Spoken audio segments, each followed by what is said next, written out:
Joe Bunn. Yep. Yeah. So I'm getting ready to do that. Yep. Yeah, he has an accent. Yeah, I'll be able to understand him. He's from North Carolina. I'm sure I sound like I have an accent. Matthew McConaughey? You think he sounds like Matthew McConaughey? All right. I don't know if he likes Whitney Houston. I'm sure he's played I Want to Dance with Somebody at plenty of events that he's done as a DJ, but oh, you know who I bet he does like? Bobby Brown. You know who Bobby Brown is? You know who Bobby Brown is. If you heard a song, you would know. You know the one, everybody's talking all this stuff about me. Why don't they just let me live? Tell me why. Yeah, now you know. Yeah. Yeah, he probably likes Bobby Brown. I don't know that he wears a headset like Bobby Brown. A baggy pants? No. That's MC Hammer. So if you post something in your news feed, everybody that's friends with you is going to see that. Yep. Well, don't like any of the things that you post yourself. That's kind of weird. Yep. So you see for the video, you press the sideways triangle. Yeah, you're not going to get any sound. It's not going to move or anything like that. So press the triangle. Press it. No. Press the triangle. You're not getting sound. No, you got to press the triangle to hear it. All right, hang up the phone. Hit the end call. End call. The end call, the red button. End call. All right, love you. Bye.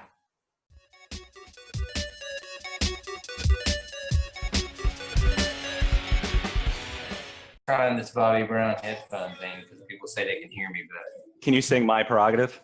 I cannot. Welcome to episode 2 of DJ Center Stage. Our guest today started his DJ career at the age of 14 in his hometown of Wilson, North Carolina. He did shows all throughout high school, college at the University of North Carolina, Chapel Hill, and eventually moved to Raleigh, North Carolina in the late 90s, where he started Bunn DJ Company. The company grew from a couple of DJs to 15 of the area's best mobile DJs.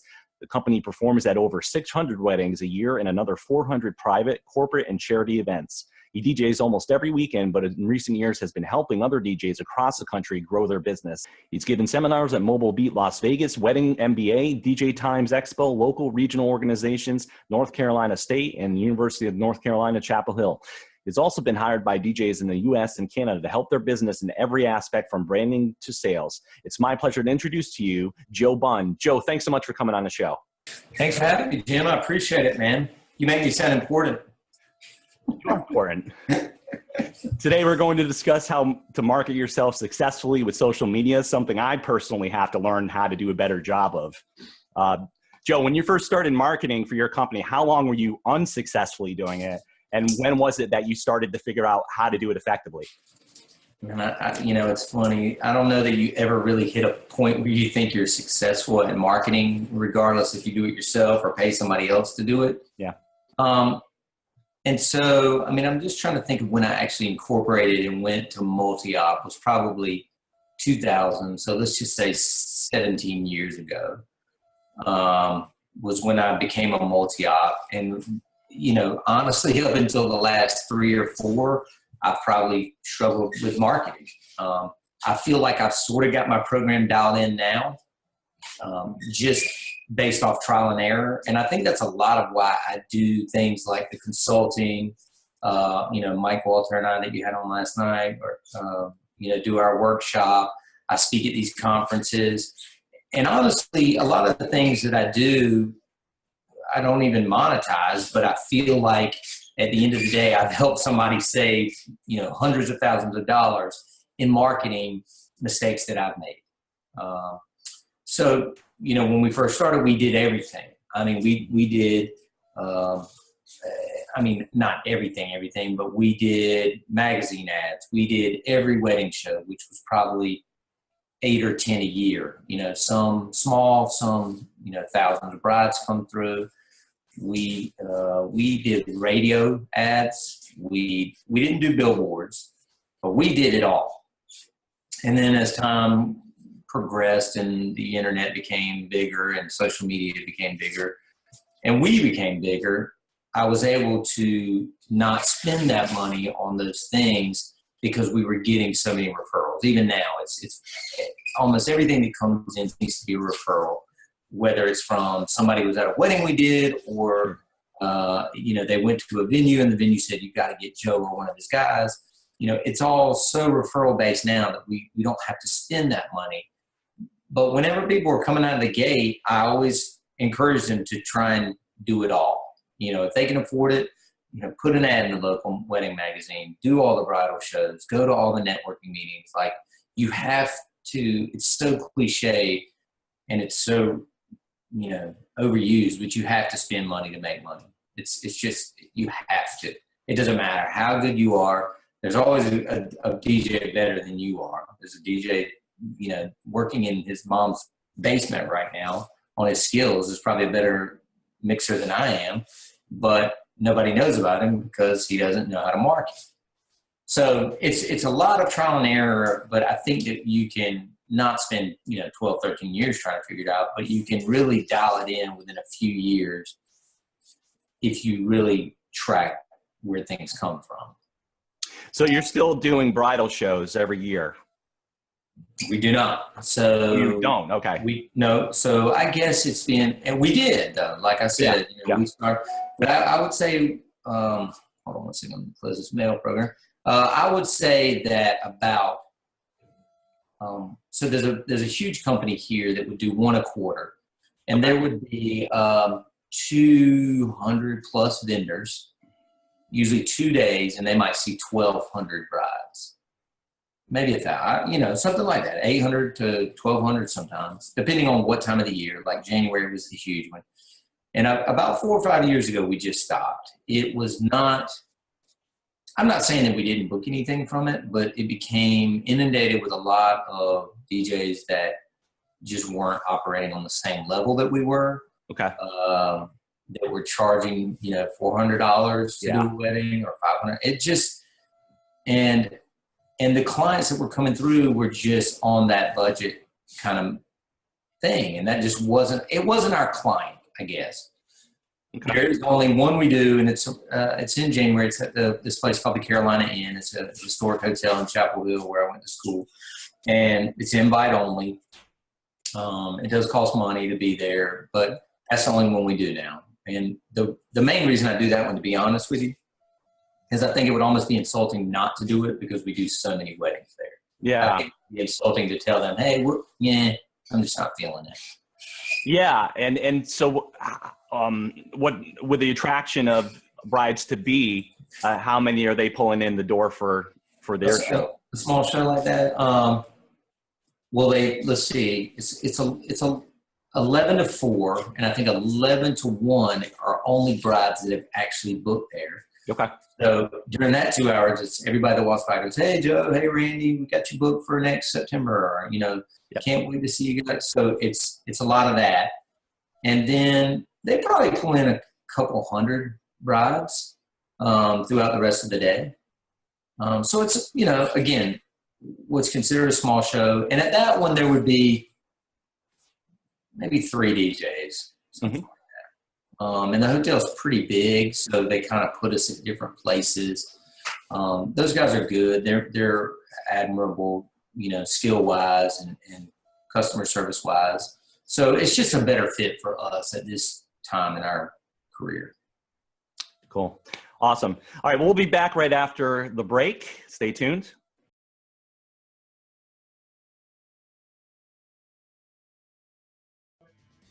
Showcasing your talents as a master of ceremonies, the Facebook group for any level MC looking to improve their skills as a professional, combining video footage from your events with critiques and support from others, a place to learn and grow.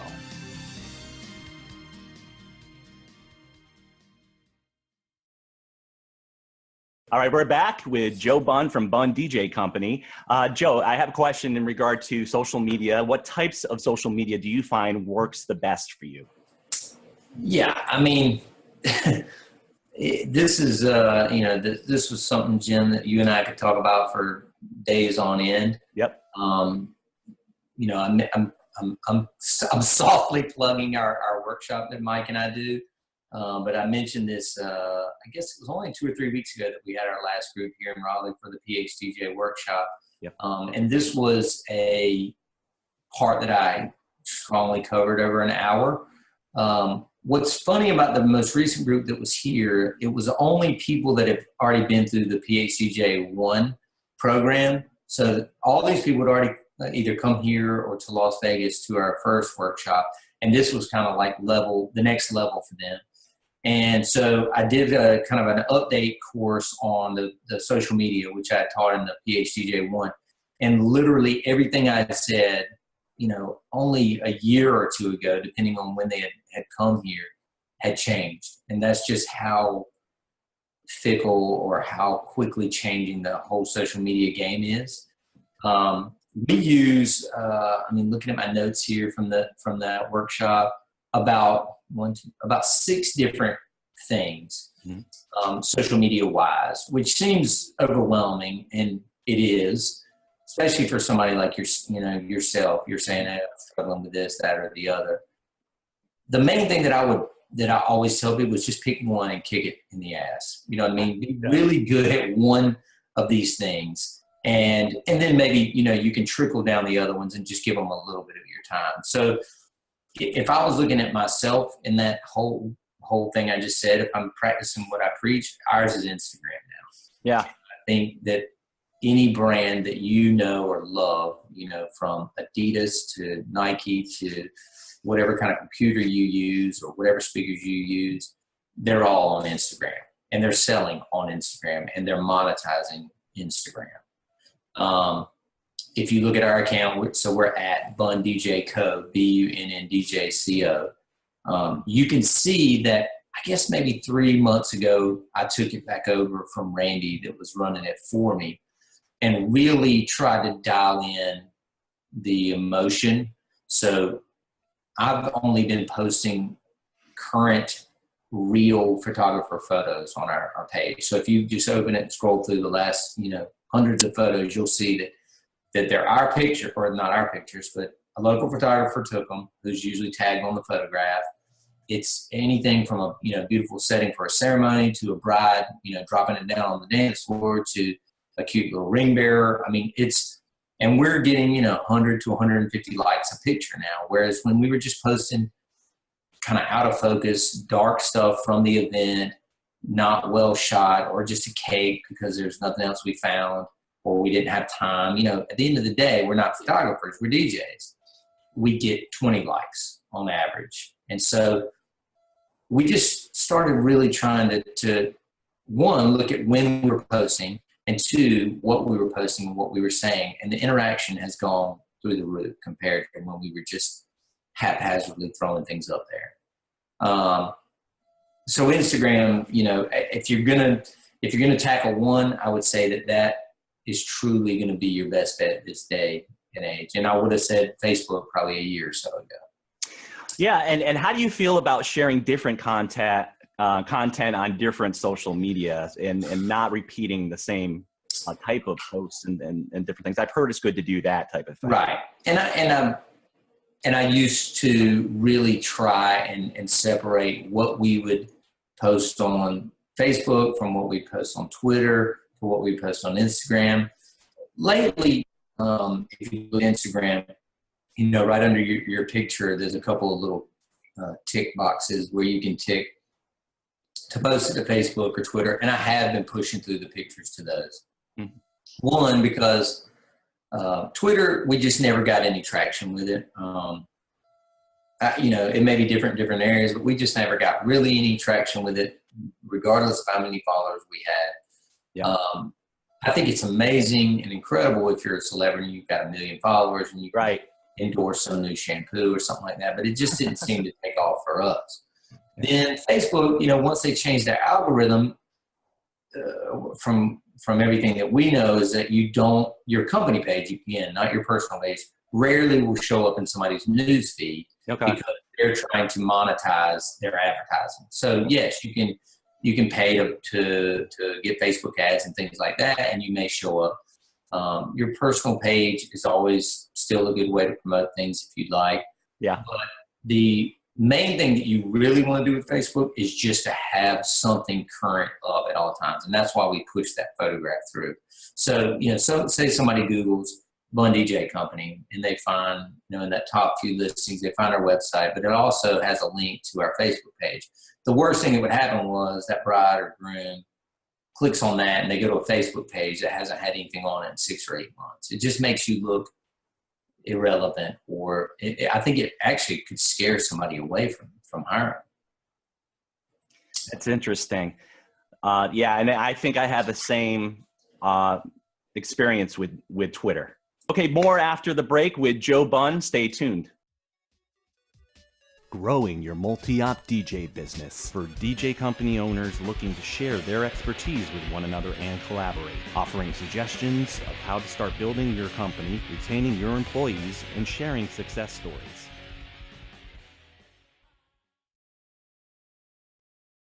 We're back, and so when I started doing live marketing, I used Periscope, and then once Facebook Live was introduced, I used that. Now, you have done quite a few live Facebook broadcasts, and there's a lot of value in that. You share tons of information. I think one you did in particular during Thanksgiving. Was it Thanksgiving Day? I think it was Thanksgiving Eve. That's okay. Okay. So yeah, after everyone was just winding down. Yeah. How are they going? Man, it's funny. It's been really interesting. Mm-hmm. I didn't even really know how to approach it. It's kind of new, to everybody. And like you said, I was on Periscope for a minute. And then just like everything else is Facebook, because Facebook destroys multiple apps. As you've seen, they just closed down Vine. Once Instagram added video, Vine died about, I guess, 2 or 3 weeks ago. They shut that down. Periscope can't be far behind. And now that Instagram, which is owned by Facebook, has their Instagram story, I feel like it's a Snapchat killer. I may be wrong, but I felt like Snapchat, when they passed on that $3 billion offer a few years ago, made the biggest mistake ever. And I didn't think so. But now that Instagram has this story feature and they're adding all the, these Snapchat-like things, you just have more followers and engagement on Instagram already. You know what I mean? Regardless of where you are on it. Because Periscope, I started, and I found personally that you're having people from all over the world tune into that. And if you're trying to establish your focus audience, I think it can be more challenging without Facebook Live. Opposed to that, you're reaching that audience already. That's right. The colleagues, future brides, current bride and grooms, past bride and grooms. You're exactly right. And especially when I usually go live on my personal page. One, because I've got so many 4,000 or 5,000 followers on there. I bet 2,500 are DJs from around the world. It's just like that van that I just bought and posted a picture and showed the inside. Well, the only reason I showed the inside is because I know everybody that's following me are friends of mine or colleagues and DJs, and they wanted to see how I did the inside. And honestly, I think there's like 300 likes on that picture. Like, I could have had a baby last week and posted a picture of my newborn and got less likes than I did from a Mercedes van just out for a mobile DJ. Like, I just knew it was going to be something that DJs were attracted to. So going live on the Facebook page, and I still haven't really figured out the right day or time to do it. I'm still kind of experimenting with that. But that night, Thanksgiving Eve, just, I can't remember. There's probably 100 comments on that thread if you go back and watch that. I think you had about 30 people at the time, roughly, that were there live, and then you had tons after. That's right. Yeah. Maybe 30, 40 people live on the call or whatever, the stream. Mm-hmm. And, and I didn't even open it up with a content other than saying, let's talk DJ business or marketing, or do you have a question? And it just, some people had 4 or 5 questions, and I'd try and scroll through and answer and scroll through and answer. It went on for about an hour or so, but it went by like in a flash, and it just went really, that one probably was the best one I had done today. But going back to what you just said, when we started talking about this, you mentioned you're trying to figure out the time of day to do that. See, that's a point that right there is something that I just picked up on, and the appropriate time to do these things. So you have an audience, a larger audience. And so I think that's really important to know that. Well, just going backwards real quick to Instagram, like Yep. if you you definitely should convert your account over um, to a business account if you Okay. haven't already done so. Just and you can Google that. It's a couple quick flicks of a button, but you can convert your um, Bunn DJ company account over to a business account on here. And then there's a little graph at the top. It looks like an equalizer. And when you touch that, it literally will tell you exactly when your highest interaction is on that day. So today I'll click it. I'll just do it real quick, give you an example. So I'll open my account and I will touch the little icon in the bottom right. And then there's a little, like I said, in the top right, it looks like an EQ. And it tells me today, if I look at this, 9 o'clock tonight would be the best time to post something. I mean, it couldn't be more simple than that. So after I put my kids to bed tonight, I'll find a great image and I'll come up with something clever to say and I'll hashtag it to death. And, we'll probably get 100 or so likes on that picture. So that's just a no-brainer. And it costs nothing to convert it over. And the analytics are already built in. So it's not like a secondary app or anything. They've made it really easy. That's sweet. Yeah. That's awesome. So what are some common mistakes that DJs and business owners make when they're marketing? I think quantity over quality sometimes. Okay. So again, I think I was giving all the guys like login information for our Instagram page, and not really tracking what they were posting. And again, I don't want I don't want them to take away from the show and be walking out there trying to get this close up of the bride and groom or some amazing feature on her dress. I mean, every picture that they were posting was, the top of the Serato screen right here, and then maybe the couple right here in the top. It's like, okay, well, he's standing behind his table and that's his viewpoint, but that's not a great image. And it's dark because he shot it with an iPhone. So, and again, I mean, I think that consistency is key. I mean, yes, most of us work on Friday or Saturday or Friday and Saturday. Mm-hmm. So I don't think a 5-day stretch is good between posts because you do get good content on the weekends when you're out there doing gigs. So, have a little Dropbox folder of stuff that you can pull from that you got from local photographers, from shows that you did, or, just stuff that you took at a wedding that you don't want to post. You don't have to post it all at once or make these giant collages or, post these grainy videos or these out of focus photographs just to say that you've got content on because nobody cares. Yeah. My friend that helped me really rebuild our page or our Instagram, Kelly, she told me, and it was like the simplest thing you could say, and it stuck with me, was Joe. She was like, Joe, at the end of the day, Instagram is all about pretty pictures. And it is. It's not as much skewed as, say, Pinterest is towards females, but it is a female-driven platform. Our demographic that we're catering to, if you're doing weddings, is, 25 to 35-year-old female.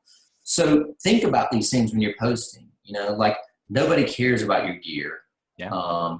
Right. People want to see emotion. They want to see pretty. They want to, you don't have to overwrite it or over caption it. I mean, I posted a picture of a pretty bride the other day holding her bouquet in front of this old home out in western or east of here.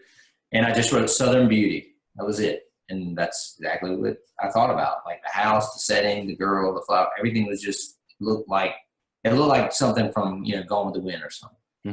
125 likes on that picture. But it's just, sometimes it's just the right image because I think about it because I like Instagram, actually like to flip through pictures. And that's what I tap on. When I see something cool or interesting or pretty, that's what I tap on. So you have to kind of think about it before you post it instead of just randomly throwing out all this content. Nobody cares about that picture. We've all seen people doing shout. You can only post that once. And even then, it's probably not going to be the best quality. Yeah, and I find too that when I'm trying to post pictures that I'm using photographers' images because it just obviously you're going to get a better quality as you're mentioning, and It's really hard to take a great iPhone picture. It really is. yeah, no doubt about it. All right, well, when we return, we're going to talk about different ways to advertise your business, Wedding Wire and The Knot. A little bit on that when we return. Wedding DJ Playlist Share, the Facebook group for any level MC or DJ looking to find new sets of songs. Hear how music choices at those events help create moments and how guests reacted to song selections with DJ commentary.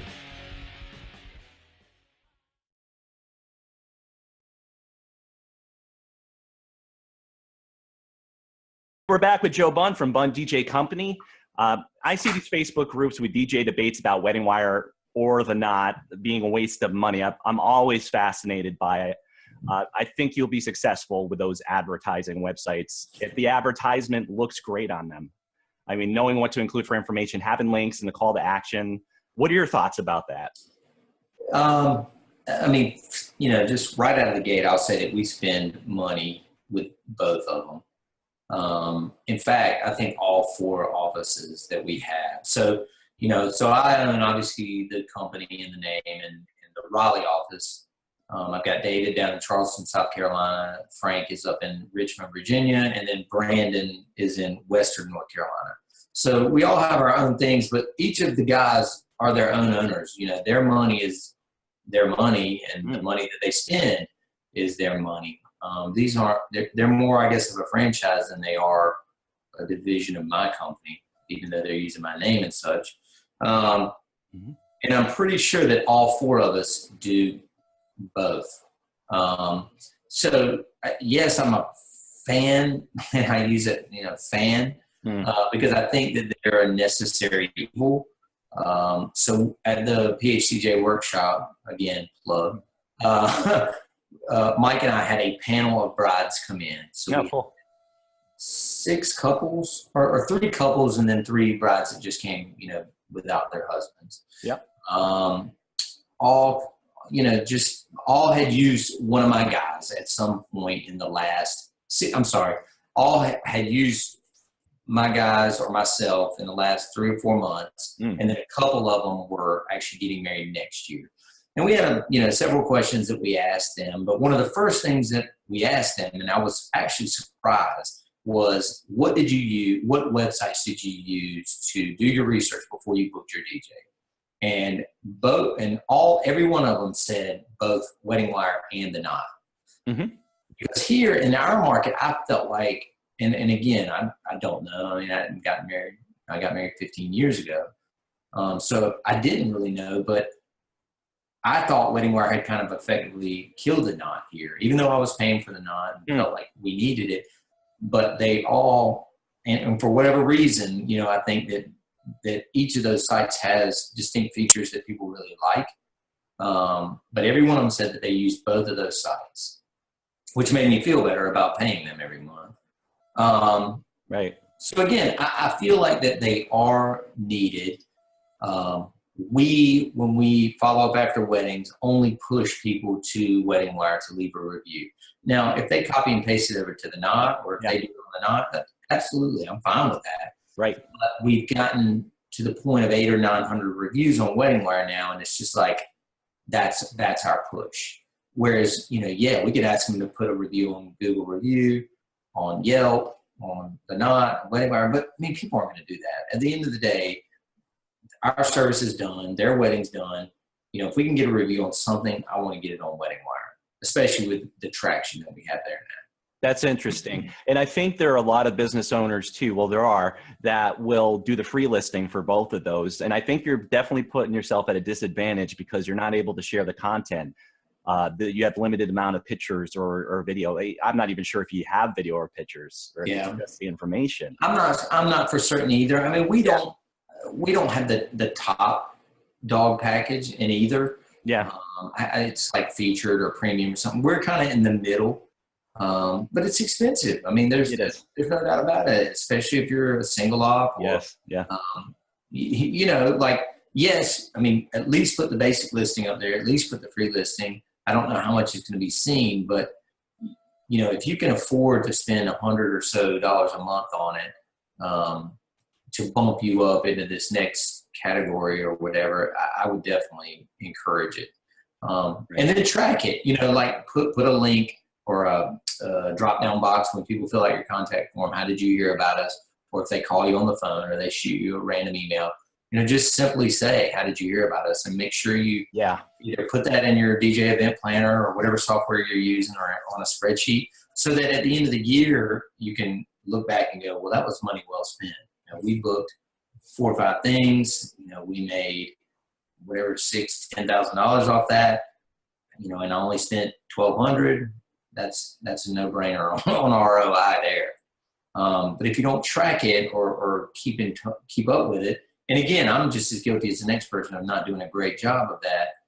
It's hard to say whether it's worth your money. Yeah, great points. And just backing up to the PH DJ workshop that you do with Mike Walter, where you have the brides come and tell you the different advertising ways that they sought out DJ entertainment.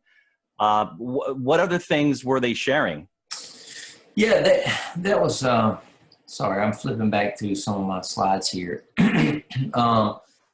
It was really interesting about it. Well, one, it worked really well because it made me, look like a hero in front of these guys. I mean, these couples had such, and not necessarily, maybe 2 or 3 of them were my personal clients. Mm-hmm. 2 were Randy's and 1 was Mark's, and they just couldn't have been more overjoyed with the experience they had.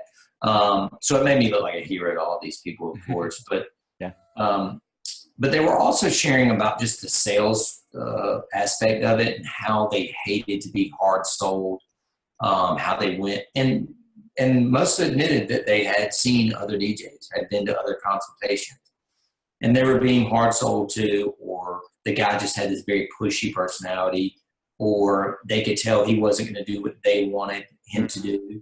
That the guy was going to do a much, it was going to be all about him, so on and so forth. And that was what was, interesting to me. And I know some of these guys, and I feel like I kind of knew that about them, but to hear it, and nobody was saying, oh, it was this guy or that guy, but I kind of know where they had been just by what they were saying. If that makes sense. Yeah.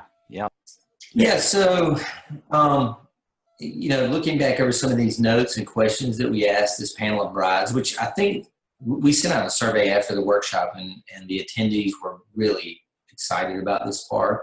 Because we did not only a bride panel, but we did a vendor panel as well at that particular workshop. So one of the main things that the other takeaways from the bride panel were how important, I think the question was, how important were online reviews to you in choosing a DJ? 1 to 10, and everybody pretty much across the board was like 9 or 10. Okay. Because I can take all the positive reviews that I want from Wedding Wire and copy and paste them onto my website. And any negative ones, of course, I'm not going to put them on the website. Right. But the reality is, on the non-Wedding Wire, you can't filter out those. You can't take down, if there are negative ones, you can't take them down. They may get buried in with other good ones, but if you get a negative review, it's on there pretty much for life. So I think they really trusted those websites to give an accurate portrayal of this DJ company, because they know that we, as a business, have no control over what the content of the review is. It's an actual representation. And then one of the other things that stood out was, we said, how do you go about searching for vendors? And then it basically just listed a bunch of stuff: referrals, Google searches, wedding shows, wedding magazines, social media, or all of the above. Mm-hmm. And every one of them said, we use all of those things. We got referrals from this vendor or this venue.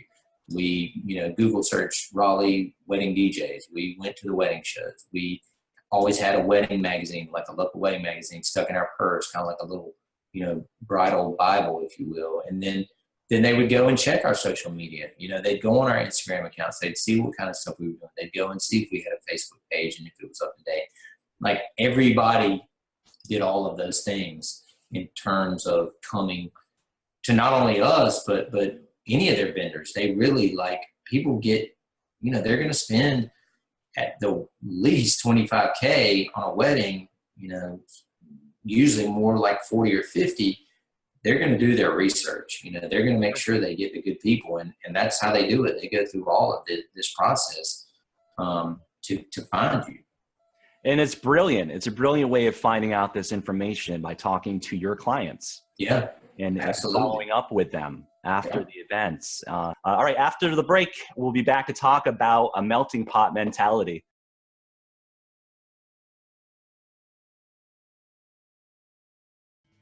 Connecticut DJ Venue Setup, the Facebook group for DJs and MCs looking for video footage of venues to help better understand setup logistics, combining video footage of the various venue locations inside and outside to take the guesswork out of setting up for events. We're back with Joe Bunn. Joe, can you share your perspective about marketing with a melting pot mentality? Yeah, I mean, and like you and I talked about a little while ago. So when I talked, I think it came up from one of the guys on the Facebook Live on Thanksgiving, or the day before Thanksgiving. He was saying that he had kind of been pigeonholed as an Indian DJ, doing primarily Indian events. And I think he was wanting to get out of that and diversify and play every type of event, be the mobile DJs, to anybody.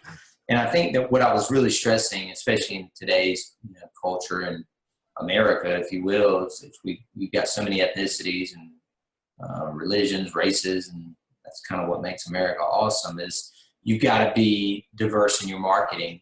Diversity is the key to everything. Is just going back through the website, and if all the guests and all the pictures or all the brides and grooms were Indian, well, that's probably why people think you're the Indian DJ. Right. You got to have white people, you got to have African Americans, you have to have Indian people, Asians, and we've done every type of wedding. It's people call and they're like, "Listen, this is a little different. It's going to be a lot of Middle Eastern music." I'm like, "We've done that." Last week somebody called and was like, "Yeah, so-and-so, the groom is West African." I was like, "Done that." I mean, the guy, the so-and-so is Spanish. Done that. Like, it's very rare that somebody can call here and mention, some type of wedding that we haven't done. Whether it's myself or one of my guys, like, we've got a folder of music from those weddings and can be like, yeah, And also what we always encourage them, like, you have to help us here. Like, I'm not a Spanish DJ. I'm not a Middle Eastern. I don't play Middle Eastern music every weekend. Like, if you give us a few songs, especially in advance, so we can listen to them and figure out the tempo, right, and where they're going to go with the other, standard wedding songs or pop music, I'll mix them right in, and people won't even know that they've jumped from Black Eyed Peas to this Persian song. So I think that helps a lot. But I really think in marketing you have to be diverse and show different kinds of things and people and events on your marketing. Whether it's your brochure or your website, anything that has photographs on it should try to show diversity. Yeah, and that's making me think of changing some pictures around now on my website. Yeah, I mean, for that idea of just making sure that you're attracting a wider audience, so they feel comfortable with you and of course handle their event. And I didn't mention same-sex weddings, but as well, I mean, if you're comfortable doing same-sex weddings, you need to have a couple guys on the site, a couple of females on the site. I mean, we do it all. Like, we just don't. We just believe, love is love. You want to get married. Every type of event we've done. Like I said, it doesn't matter what color you are, what race, religion, doesn't matter to us. We just do them all. So I feel like if you're going to do it all and you're going to attract business from all, then show that you do it all. That's a great point. Joe, thanks so much for all you do in the industry. I value your time, and I'm sure other DJs share that sentiment. What is the best way people can get in touch with you to get a hold of any of the things you're offering DJs, MCs, and business owners? Sure. So one of the really most proud things I did this year, right before Mobile Beat, was I put out a DVD called Marketing the Music. I still have about 50 copies left, I think, and I'm going to start shooting part 2 next month. It's going to be called Selling the Music, and it'll be ready for Mobile Beat 2017. So you can get Marketing the Music still for $99 at djjoebunn.com. Awesome. If you want to just see our company website, which we relaunched a month or so ago, that's bunndjcompany.com. And then our next workshop, myself and Mike Walter, the legend, is phdjworkshop.com. And that's April 4th and 5th, I believe, right back here in Raleigh, North Carolina. So those 3 websites will pretty much get you anything you want. If you want to just check out our Instagram, my personal one is @JoeBunn if you want to see my crazy kids or things like that. And then the company one is @BunnDJCo. And then if you just have a question or want to shoot me an email sometime, I always check the emails here. It's info@bunndjcompany.com. Great. So I'm going to post this information in the video as well. So for anyone that's looking for the links, they'll be available on the description area when I post this online. That's all the time we have tonight, folks. Thanks you for tuning in, and we'll see you next time.